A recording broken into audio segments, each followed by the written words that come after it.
Venezuela کی، ایران کی، یہ ساری لڑائیاں جو آپس میں کنیکٹڈ ہیں، اور جو یوکرین کی جنگ ہے وہ بھی ایک بہت بڑا تھیٹر ہے. لیکن یہ بالکل غیر معمولی بات ہے، اور یہ بالکل ڈیکلیریشن آف وار ہے کہ اب وہ کھل کر یہ کہہ رہے ہیں. جو سوویت یونین کے خلاف جنگ چل رہی تھی وہ بھی تو یہی تھی نا، اس میں چیزیں کھل کر تھیں کہ سوویت یونین اس آرڈر کو نہیں مان رہا تھا اور وہ اپنا آرڈر جو ہے وہ شیپ کر رہے تھے. تو یہاں پر بھی ایک کائنڈ آف کولڈ وار سمجھ لیں کہ وہ شروع ہو چکی ہے، ٹھیک ہے نا. یعنی اب چائنا نے اناؤنس کر دیا کہ ہم اب اس میں کھل کر کھڑے ہیں اور تمام نیشنز کے ساتھ جب وہ کھڑے ہیں. اچھا جی، تو ایک بات یہ ہو گئی. دوسری بات یہ ہے کہ کم جونگ ان جو ہے وہ چائنا پہنچ چکے ہیں، اور آج وکٹری پریڈ ہونے جا رہی ہے. بہت بڑے مناظر آج آپ کو دیکھنے کو ملیں گے، اور کم جونگ ان جو ہیں وہ اس کے اندر جو وہ شریک ہو رہے ہیں. اور یہ 1959 کے بعد کوئی کورین لیڈر ہے جو کہ یعنی کہ شریک ہوگا. 1959 کے بعد پہلا کورین لیڈر نارتھ کوریا کا جو اس پریڈ کے اندر جو وہ شریک ہو رہا ہے.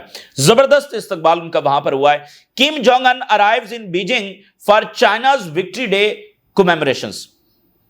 اور 80 سال اب ہو چکے ہیں جو یہ فتح حاصل ہوئی تھی، اور اس میں آپ دیکھیے کہ کتنے بڑے بڑے لیڈر، سب سے بڑھ کر پیوٹن اور اب کم جونگ ان وہاں پر جو وہ موجود ہوں گے. یعنی ایک تاریخی لمحہ ہے، ہر لحاظ سے ایک ایک گھنٹہ ایک تاریخی لمحہ ہے، کیونکہ آپ پوری تاریخ کا جو وہ رخ موڑ رہے ہیں. اور بھرپور طاقت کا مظاہرہ چائنا کی جانب سے کیا جائے گا. چائنا کے weapons, advancement, technology, fighter jets اور وہ ساری چیزیں جو ابھی تک دنیا نے دیکھی بھی نہیں ہیں، آج اس کا جو مظاہرہ کیا جائے گا. بھرپور طاقت کا مظاہرہ آج چائنا کرنے جا رہا ہے، اور یہ سب وہاں پر موجود ہوں گے، تو یعنی وہ بھی سب اس کے ساتھ ہیں. پیوٹن اور پریزیڈنٹ شی کی ملاقات ہوئی ہے، ہائی لیول بائی لیٹرل دو طرفہ تعلقات کے اوپر میٹنگ ہوئی ہے.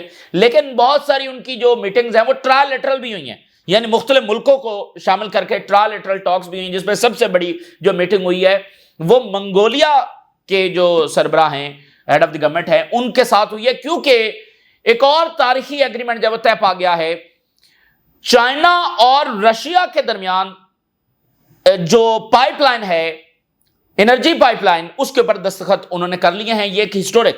اور پیوٹن نے کہا کہ اب ہمارے جو تعلقات ہیں چائنا کے ساتھ وہ ہائیسٹ لیول کے اوپر ہیں، اور رشیا اور چائنا کے جو ریلیشنز ہیں وہ ستون ہیں اس نیو آرڈر کے. اگر ہمارے یہ تعلقات نہ ہوتے تو پھر ظاہر ہے کہ ہم نیو ورلڈ آرڈر کی طرف جا ہی نہیں سکتے تھے. Putin hails China's ties as unprecedented in Beijing visit. unprecedented. اور میں آپ کو بتاؤں کہ ماضی میں یعنی کہ تھے دونوں کمیونسٹ تھے، لیکن چائنا اور رشیا کی، سوویت یونین کی ایک اچھی تعلقات نہیں تھے، معاملات بہت خراب رہے. اس لیے آپ دیکھتے ہیں کہ چائنا جو ہے اس نے امریکہ کے ساتھ جو معاہدہ کیا نکسن دور کے اندر، اور تھرو پاکستان یہ معاہدہ ہوا تھا، تو ماضی میں وہ تعلقات اتنے اچھے نہیں رہے، اور سوویت یونین جب وہ اکیلا آخر میں رہ گیا تھا. لیکن اب یہ تعلقات ہائیسٹ لیول کے اوپر ہے، اور یہی وہ اتحاد ہے جو سب چیزیں بدل رہا ہے. اگر اس اتحاد کی چھتری تلے بھی سب اکٹھے ہو رہے ہیں نا، تو اس لیے امریکہ اس اتحاد کو توڑنا چاہتا ہے. ڈیورنگ ہائی لیول ٹاکس ان بیجنگ، پیوٹن اور پریزیڈنٹ شی نے کرٹیسائز کیا ویسٹرن پالیسیز کو. روٹین میں تو اجلاس ہوتے رہتے ہیں، اس کا باقاعدہ مقصد ہی یعنی کہ یہ اعلان تھا. ویسٹرن پالیسیز کو دونوں نے کرٹیسائز کیا، اور یہ عہد کیا to shaping a multipolar world order, global order. اور دونوں نے یہ عہد کیا کہ ہر صورت میں ہماری جو منزل ہے وہ ملٹی پولر دنیا بنانا ہے، جس میں کسی ایک کی چودراہٹ نہیں ہوگی بلکہ مختلف پاور سینٹرز ہوں گے. کیونکہ جب ایک کی چودراہٹ نے ہم نے دیکھ لیا ہے کہ اس کا نتیجہ کیا نکلا. اس کا نتیجہ یہ نکلا لیبیا، اس کا نتیجہ نکلا افغانستان، عراق، شام، یمن، فلسطین، یہ سب اسی کے نتائج ہیں. صومالیہ، سوڈان، یہ اس ایک ملک کی چودراہٹ کا یہ نتیجہ. اگر دوسرے پاور سینٹرز بھی ہوتے تو وہ الاؤ نہ کرتے، یعنی وہ بھی ظاہر ہے کہ مدد کو آتے، تو یہ ساری صورتحال نہ پیدا ہوتی. تو ایک کی چودراہٹ جو ہے اس نے دیا کچھ نہیں دنیا کو، اور پھر جو کئی سو سال سے جو چلتا چلا آ رہا ہے اب اس کو بدلنا جو ہے بہت ضروری ہے، اور یہ انسانیت کی نجات کے لیے بہت ضروری ہے. اور انہوں نے کہا کہ ہماری کلوز کمیونیکیشن جب وہ ہو رہی ہے، اور اسٹریٹجک سطح کے پر جو معاملات ہیں، یعنی اب بہت ساری ایسی چیزیں جو ہم کلوز کمیونیکیشنز ہماری ہوتی ہے، اور یہ مظاہرہ ہے کہ ہمارے تعلقات کس سطح کے پر جا چکے ہیں. اور president Xi lauds China Russia ties as example of major country relations, یعنی دونوں نے اس بات کو کہا کہ بھئی ہمارے تعلقات کس سطح کے اوپر جا چکے ہیں. And Russia China sign new Siberia gas pipeline deal. تو یہ جو ہے یہ پائپ لائن منگولیا سے ہوتے ہوئے یعنی چائنا کو جب کنیکٹ کرے گی، اور اس کی بہت زیادہ اہمیت ہے کیونکہ ایک ایک چیز ہے نا، آپ آرڈر کے لیے چھوٹی بات تو نہیں ہوتی، آپ پورے آرڈر کو بدل رہے ہیں تو چھوٹی بات نہیں ہوتی، تو اس کے لیے وہ ٹریڈ روٹس بنانا بہت ضروری ہیں، وہ انرجی پائپ لائنز بنانا بہت ضروری ہیں جو ویسٹرن سینکشن سے پاک ہوں، وہ انفلوئنس نہ کر سکیں. تو اب دیکھیے رشیا کو بہت ضرورت ہے اپنی انرجی سیل کرنے کی، اور یہ جو پائپ لائن ہے اس کی ہسٹورک اہمیت اس لیے ہے کہ یہ منگولیا سے ہو کر گزرے گی، دونوں ملک آپس میں کنیکٹ ہو رہے ہیں. اس میں ویسٹ کیا کر لے گا، ویسٹ کیسے اس کو روکے گا؟ رشیا سے جرمنی پائپ لائن جا رہی تھی، سی آئی اے نے اور یوکرین نے اڑا دی، ٹھیک ہے، تو اس کا وہ کیا کریں گے؟ تو وہ ٹریڈ روٹس، وہ انرجی پائپ لائن جو سینکشن سے اور ان کے انفلوئنس سے پاک ہیں، وہ بہت ضروری. تو رشیا کو اپنی انرجی بیچنی ہے تاکہ ریونیو جنریٹ کر سکے اپنی اکانومی کو چلانے کے لیے، اور چائنا کی اتنی بڑی انڈسٹری کو مزید انرجی چاہیے، مزید انرجی چاہیے، اور رشیا کی صورت میں انہیں میسو اور چیپ انرجی مل رہی ہے، انہیں اور کیا چاہیے؟ اور اس کا ایک اور نتیجہ ہے، وہ یہ ہے کہ چائنا جو پروڈکٹس تیار کر رہا ہے وہ آلریڈی یورپ اور امریکہ سے، جاپان سے، آسٹریلیا سے کمپٹیشن میں آگے ہیں، کیونکہ وہ اچھی اور سستی چیز تیار کر رہے ہیں، ٹھیک ہے. اب جب انرجی اور سستی ملے گی تو ان کی ہائی کوالٹی چیزوں کی جو قیمت ہے وہ اور کم ہوگی، کوالٹی زیادہ قیمت تھوڑی، تو وہ کمپٹیشن میں اور زیادہ مات دیں گی تمام ویسٹرن جو پروڈکٹس ہیں. تو یہ بھی ان کو مسئلہ ہے. اور ادھر یورپ دیکھیے، یورپ اپنا کیسا بیڑا غرق کر رہا ہے. یورپ رشیا کی سستی انرجی چھوڑ کر مہنگی انرجی خرید رہا ہے اور اپنی انڈسٹری کا بیڑا غرق کر رہا ہے. وہ چونکہ انرجی مہنگی ہوگی تو جو چیز تیار ہو رہی ہے وہ مہنگی تیار ہوگی، تو جب وہ مارکیٹ میں جائے گی، ادھر چائنا کی پروڈکٹ پڑی ہوئی ہے جو ان کے برابر یا اس سے اچھی کوالٹی کی ہے لیکن قیمت ان سے ڈاؤن ہے، تو کس کو خریدا جائے گا؟ اس لیے آپ یورپ میں بھی دیکھیں نا تو آپ کو بی وائی ڈی جو چائنیز کمپنی ہے، اور آپ ٹیسلا کو بہت پیچھے چھوڑ چکی ہے، اور ایک وقت میں ایلون مسک جو ہے وہ یہ کوئی 11-12 کی شاید بات ہے، ایلون مسک سے سوال کیا گیا بی وائی ڈی کے بارے میں تو وہ ہنس پڑا تھا کہ بی وائی ڈی کیا ہے، تو وہ بی وائی ڈی دنیا کی نمبر 1 کمپنی جو بن چکی ہے، اور ٹیسلا کو بہت پیچھے اس نے چھوڑ دیا. تو یورپ میں بھی آپ کو بی وائی ڈی کے ٹرکس جو چلتے ہوئے نظر آئیں گے، ٹھیک ہے. تو وہ آلریڈی چائنا ان کو کمپیٹ کر رہا ہے. اب سستی انرجی تو چائنا تو بالکل ان کو جو ہے وہ اٹھا کے باہر پھینک دے گا، تو پھر یہ کیا کریں گے؟ اس لیے اس کے بہت سارے پہلو ہیں، صرف یہ نہیں ہے کہ وہ ریونیو لیں گے ان کو انرجی ملے گی، اس کے آگے بھی بہت سارے پہلو ہیں. تو یہ ایک یعنی کہ ہسٹورک ہے. She calls for enhancing political اور میوچل ٹرسٹ ہونا چاہیے. چائنا، رشیا اور منگولیا کے درمیان مزید تعلقات جو بڑھنے چاہیے. یہ ایک ایسا اقدام اٹھایا گیا ہے، کمرشل ٹائز ہے وہ دونوں کے مزید آگے بڑھیں گے، اور which they proposed an alternative to the US led global order. Alternative to the US led global order. تو یہ ٹرائلیٹرل ٹاکس بھی ہوئی.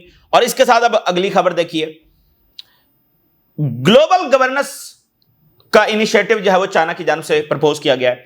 ایس سی او کے تحت بینکس بھی بن رہے ہیں، اور پراپر گلوبل گورننس جو ہے انیشیٹو انہوں نے پیش کیا ہے. اور چائنا کے فارم منسٹر کہہ رہے ہیں کہ یہ another important public good China contributes to the world. یہ ہمارا contribution ہے to the world. اب یہ گلوبل گورننس کیا ہے؟ نیو ورلڈ آرڈر کے اس سارے آپ جزویات ہیں نا، آپ کو عالمی بینکس چاہیے، آپ کو ٹریڈ روٹس چاہیے، مطلب ایک ایک جزویات ہیں، تو اس کا بہت بڑا جز جو ہے وہ گلوبل گورننس ہے. گلوبل گورننس کیا ہے؟ آپ رولز بناتے ہیں، معاملات چلیں گے کیسے، آپ نارمز بناتے ہیں کہ بھئی نارمز ہوتی ہے نا معاملات کرنے کی، ٹھیک ہے نا، آپ جو ہے وہ پالیسیز کیسے بنیں گی، انسٹیٹیوشنز آپ کھڑے کرتے ہیں، ریاستوں کے درمیان انٹریکشنز کیسے ہوگا، نان اسٹیٹ ایکٹرز جو ہے وہ کس طرح چلیں گے، انٹرنیشنل آرگنائزیشنز کیسے، اور پھر جو گلوبل ایشوز ہیں لائک اکنامک جو ایشوز ہیں، سیکیورٹی ہے، ہیومن رائٹس ہے، انوائرمنٹل جو پروٹیکشن ہے، یہ سب کا سب گلوبل گورننس کے اندر آتا ہے.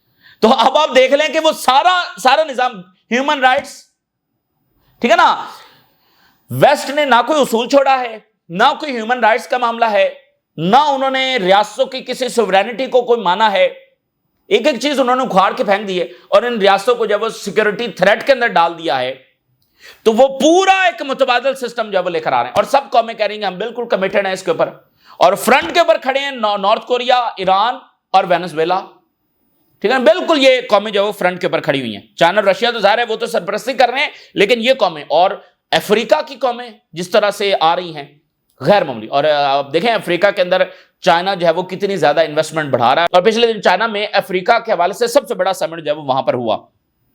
تو یہ ڈیکلیریشن آف وار ہے کہ آپ پیچھے چلے جائیں، یعنی کبھی چائنا ایسے کھل کر کہتا تھا کہ ہم نیو ورلڈ آرڈر لے کر آ رہے ہیں، نہیں، تو یہ اب انہوں نے کہہ بھی دیا ہے، معاملہ بہت سارا کر بھی دیا ہے، اور مزید وہ آگے بڑھ رہے ہیں۔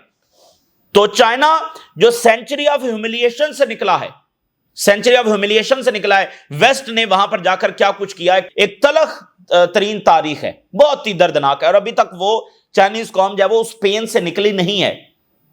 تو سینچری آف ہیوملیشن سے نکل کر، غربت سے بلین آف پیپل کو نکال کر سکسیس سٹوری، اور اب جو ہے وہ گلوبل سٹیج کے اوپر وہ اپنے آپ کو پیش کر رہے ہیں، اور پوری تیاری کے ساتھ وہ آئے ہیں۔ ایسا نہیں ہوا کہ چائنا ایک دن اٹھا اور اس نے کہا کہ ہم نیو ورلڈ آرڈر لے کر آئیں گے، پوری تیاری کے ساتھ جو ہے وہ یہاں پر گلوبل سٹیج کے اوپر انہوں نے اپنے آپ کو پیش کیا ہے، ٹھیک ہے۔ تو ابھی راستہ لمبا ہے، امریکہ اپنی پوری طاقت کے ساتھ آئے گا، ایک کے بعد ایک ملک کے اوپر حملے ہوں گے، جنگیں ہوں گی، بہت کچھ ہوگا، جیسے کولڈ وار میں ہوا ہے۔ تو ایک مشکل سفر ہے، لیکن اب ان نیشنز کے پاس چانس کوئی نہیں بچا، ڈپلومیسی کر کے دیکھ لی، سب کچھ کر کے دیکھ لیا، کچھ حاصل نہیں ہوا، اب کوئی چانس بچا نہیں ہے۔ تو یہ وہ چیز ہے جو مڈل ایسٹ کو بھی بدلے گی، سب چیزیں بدلے گی۔ یمن نے جناب علی پھر اٹیک کر دیا ہے، ڈرونز ہے وہ انہوں نے بھیجے ہیں اسرائیل کی طرف، اور قطر نے کرٹیسائز کیا اسرائیل کو for the silence on ceasefire proposal. Israel جو ہے وہ جس کے اوپر حماس نے ایگری کیا اس کا جواب ہی نہیں دے رہا ہے، آپ اندازہ کریں، اس کا رسپانس ہاں نہ بھی نہیں کر رہا ہے، اور ہاں نہ اس لیے نہیں کر رہا ہے کیونکہ کوئی جواز ہی نہیں ہے، بھائی کیسے نہ کرے، جس بات کو اس نے خود ایگری کیا اب اس کو نہ کیسے کرے، تو کوئی جواز نہیں ہے، اس لیے وہ خاموشی جو ہے وہ کر کے بیٹھا ہوا ہے۔ خیر اب یہ فوجیں چونکہ بھیج رہے ہیں، تو آج ایک رپورٹس جو آئی ہیں کہ وہاں پوری طرح سے حماس تیار ہے، اور ان کے ٹنلز اور ان کا پورا طرح سے جو انفراسٹرکچر ہے وہ موجود ہے، اور ان کو اب بہت زیادہ خطرہ ہے کہ ہمیں بہت زیادہ قیمت چکانا پڑے گی۔ مثال کے طور پہ یہ رپورٹ دیکھیے آخر میں کہ کریکس ان دا رینکس، مطلب وہ ہلے ہوئے ہیں، نو وکٹری نو ایگزٹ ان اسرائیلز غازہ پریڈکٹمنٹ، اور رائزنگ ڈسینٹ ہے، مطلب اختلافات بڑھ رہے ہیں ٹروپس کے درمیان، repeated failure in Gaza, repeated failure in Gaza, اور tens of thousands of new reservists کو وہ کہہ رہے ہیں ہم ریکروٹ کریں گے، ان کو بلا رہے ہیں، لیکن جو لاسٹ میجر آپریشن ہوا تھا غزہ سٹی میں، اس کی ہائی کاسٹ اسرائیل کو چکانا پڑی تھی، بہت زیادہ ان کی ہلاکتیں ہوئی تھی، اور اب وہ اس خوف میں ہے، اور کمانڈر جو ہیں وہ وارن کر رہے ہیں کہ جو نیکسٹ سٹیج ہے غزہ سٹی کو میں دوبارہ داخل ہونے کی، could prove even more dangerous، یہ پہلے سے بھی زیادہ خطرناک ہو سکتی ہے، اس سے پہلے بڑی ہلاکتیں ہوئی، یہ اس سے بھی زیادہ ڈینجرس ثابت ہوگی۔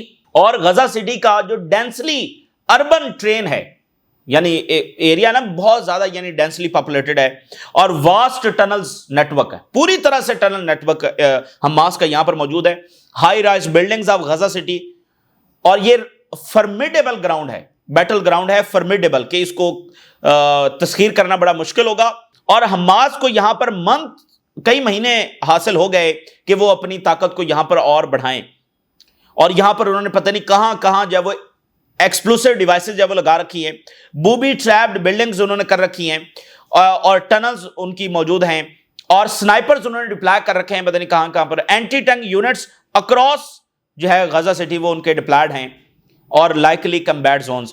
تو ان کو اب خطرہ یہ ہے کہ اتنی تیاری کے ساتھ حماس جب وہاں پر بیٹھا ہوا ہے، اور ٹنلز اور سنائپرز اور ایکسپلوسیو ڈیوائسز اور اینٹی ٹینک یونٹس، تو ہم جو ہی اب دیکھیں نا زیتون میں یہ گئے ہیں، کوئی حد ہوتی ہے، کوئی ذلت کی بھی حد ہوتی ہے جو اسرائیل کو، اور عبرتناک شکست اور بے بسی کی بھی کوئی حد ہوتی ہے جو مڈل ایسٹ کے مالک بے بس اور بے حس بن کر بیٹھے ہوئے ہیں۔ یعنی زیتون میں یہ داخل ہوئے ہیں اور 16 کیجویلٹیز ہوئی ہیں، فوری باہر نکل گئے، تو اب ان کو ہے کہ بھائی کتنے فوجی مارے جائیں گے۔